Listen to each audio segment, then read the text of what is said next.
Hello বন্ধুরা, আমি আগেই জানিয়েছি এই বাচ্চাগুলোর মা রোড অ্যাক্সিডেন্টে মারা গেছে। হ্যালো গাইস, ফাইনালি চলে আসলাম বাড়িতে। আর আজকে ভিডিও করেছিলাম যে আমি একটা বাচ্চা নিয়ে আসবো, মানে আমাদের বাড়িতে একটা নতুন সদস্য এসছে। দুধের প্যাকেটটা দুধের প্যাকেট নিয়ে এসেছি। আর আপনারা তো জানেনই একটা সদস্যকে নিয়ে এসেছি। এই দেখেন, এই যে ফাইনালি এই সদস্যকে নিয়ে এসেছি, দেখো।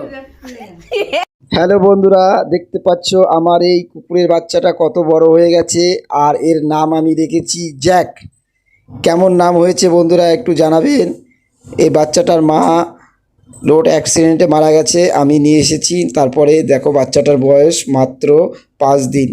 এখন আমি নিয়ে আসার পরে 5 দিন। দেখো বন্ধুরা কত সুন্দর খাচ্ছে একা একা দুধ, আর ওর সঙ্গে একটা ডগ বিস্কুট একসঙ্গে মিলে খাচ্ছে।